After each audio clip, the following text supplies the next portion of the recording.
In the Ashes is a game book written by Pablo Aguilera and published by Devere, a publisher, Spanish publisher that also publishes board games, and I've used several of those in the past. This is a game book, and look at this beauty. A lot of English language game books these days are self-produced, so to see this like fancy production with a hardcover, with color illustrations virtually every page. Really impressive. The book originally was written in Spanish, and now we have the English edition, and that's the one that I read and played. Also makes it one of the very few game books ever translated into English. Back in the golden age of the game book, English-speaking authors were just making enough of those that there was no need for those. I think only the Asterix game books were translated from French into English.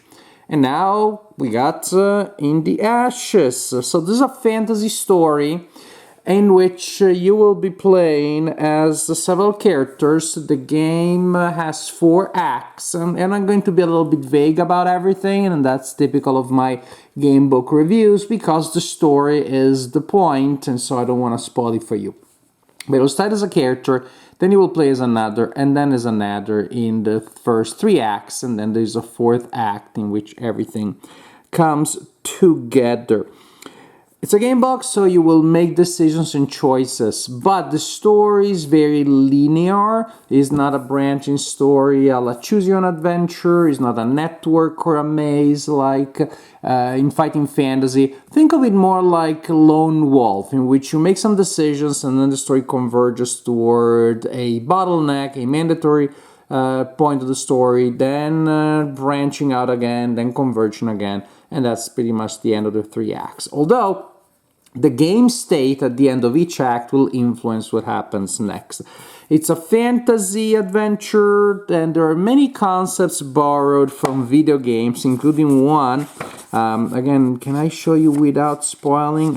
Probably not. Oh, here you go. I can do it. One that I like very much, which is you have a map of the magical, mystical island of Obor, and at the beginning it's almost entirely covered in fog, and then as you progress it will clear out, as it is common in so many video games.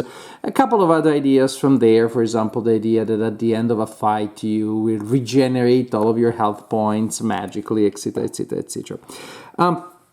Also the illustrations, the battle maps, to me almost looks like isometric perspective from video games. And I'm showing you just the initial encounter in which well, you were young and you were kind of traumatized by seeing this young person being burned at the stake, but while she's there screaming and burning alive, you want to go around and chat a little bit with people. So this initial encounter will allow me to show you what the mechanics of the game are, because they're very innovative, very inventive. And let me tell you this, I enjoy the mechanics so much that I actually wrote in the book. Look at that. I virtually never write in my game books. I usually just take notes on the side. But here, it recommends that you are taking notes of your movements on the map. And again, this is a tutorial, so probably didn't have to, but I did. In later maps, there's a lot more going on. The other characters will be moving also, and so you will want to probably write with a pencil on the map.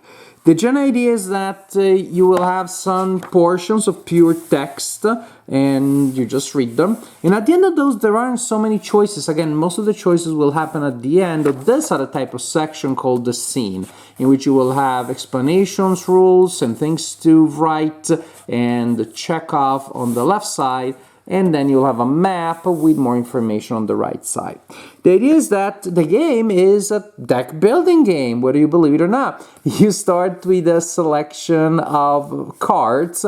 You start with 4, and then you'll get more. And then depending on the choices that you make, you will get different decks. But you'll never shuffle them. The decks are always printed as a grid on the page next to the encounter. And each encounter, with the exception of this one, will be 3 rounds. So at least those are the ones that I remember playing. Will be 3 rounds. And so you will have more cards to choose from. And the idea is that each turn you will select cards, but the golden rule is that you can never select a cards in a round from the same row or from the same column. Again, this tutorial makes it very simple. The only way to do so is to choose these two in round 1 and these two in round 2, or these two in round 1 and these two in round 2. Suppose you have a grid of 3 by 3, then I could go this one, this one, this one, or then this one, that one in round 2, and so on and so forth. But there are limitations there. Once you select your actions, you can execute them in any order. At the beginning I didn't understand that, and so it made things a little tougher for myself. For example, in round 1 I decided to move, and then your job in this initial scene is to chat with these people. I decided to move by 3, and I did that. 1, 2, 3. And then I selected this action here of listening, so to listen to an adjacent space, and I could do that. So I listened to that person. Round 2, I decided to move by 2, 1, 2, and then listen to a distance of 3. And this person had a little potion in hand, so I thought maybe that person has something interesting, so I listened to D. And that's the general idea. When you have battles, which will be the majority of the scenes, you will select your moves, which will be a mix of move, attack, spells, items, things like that. You will have items that you will mark off as you use them. There will be modifiers, and different characters will use different modifiers. Some characters will use a die printed there as their modifier to various kinds of random checks. Other characters will generate modifiers differently, and I don't want to give you a spoiler because the way the modifiers work for different characters, that was fun to discover. After you act, usually the enemies will go, and you will have instructions here of what they do each round. Here in this tutorial they don't move, they don't do anything, but there's another interesting way in which continuity is registered. So depending on what happens, from time to time, I will be asked to mark certain symbols, certain pages. Suppose I did talk to person A, although I didn't. Suppose I did. Then in round 1, I talked to person A. Then I should mark that symbol with that sword on page 11. So I go to that page, but I don't open it entirely. I only open it like this, so I don't see the text. And I mark that symbol there. Again, that was my choice because what I did in round 1, I talked to C, so I went to page 32. 32. I said 32, there you go, and I marked that symbol there. I marked the symbol there. Why is that so? Because then you mark it, you forget about it, and then later when you get to that page, if there is a symbol that is marked, you read the section attached to it, otherwise you skip it and read the rest of the page. And so there will be long-term consequences of some of the things that happened earlier. These are the main mechanics of In the Ashes, so as you can see, it's a lot more elaborate, complex, and refined also than the mechanics you find in most other game books. It really is a cool mix, blend of game mechanics, from like board-based action to deck building even. Now, the fact that, of course, each possible deck that you have is printed in the book, that also means that for most battles you're going to have multiple versions.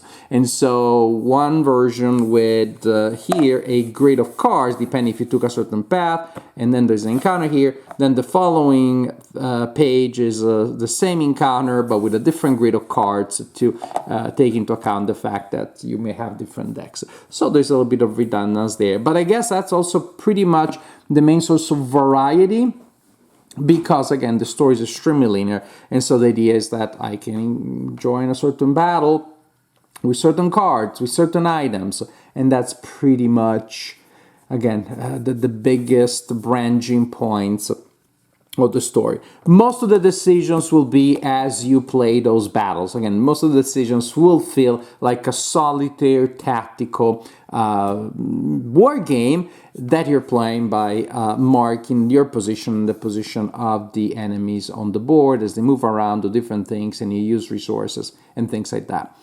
The story is fairly typical. I mean, nothing like, oh my gosh, shocker, I'd never seen that kind of story. And that's perfectly fine. It's high fantasy. There is a threatening thing in the sky.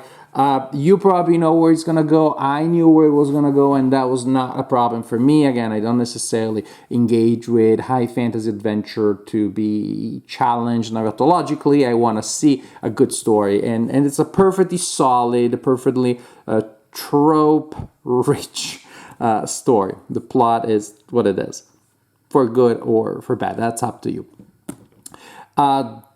The prose is clean and nice, which is not always the case, again, with modern gamebooks translated into English. But the point, the core, the heart is the gameplay. You'll spend, again, most of your time, most of the decisions, most of the fun will come from playing those battles. And you will have a good number of them. I played it, yesterday was Sunday, and had time. I think I played an hour in the morning and maybe 2 in the afternoon, and then another one after dinner. So basically 4 hours, maybe a little bit more, 4 or 5 hours, about an hour per act. And I enjoyed it. I enjoyed it very much. I enjoyed the quality, just the physical material. It's interacting, writing, making those decisions. Those mini tactical games were really fun, really interesting. And there's a huge variety. Yes, different situations, different monsters, they acted differently, different tactical conditions and things that you need to do or avoid. So it kept it fresh. Also the fact that you switch characters, although that prevented identification, but again, I wasn't looking for the big story. It prevented identification a little bit, but it made the different acts of the game more fun, because the 3 characters that you play do play in significantly different ways. The only negative that I can think of is, like, I don't see a lot of replay value. I don't feel in any rush to play it again. Maybe in a couple of years I will have to, maybe I'll erase something, or I'll make the choices on purpose to choose the paths that are not marked yet. I could use it that way. But there isn't ramifications, looking for major branches I may have missed, because the story is extremely linear, and once you see it, you will see most that it has to offer. So, In the Ashes, to play it once, it's a great, really fun gamebook experience. And again, what I think is the limited replay value is the only minus I can think of in what is otherwise a very strong product, very strong and fun gamebook.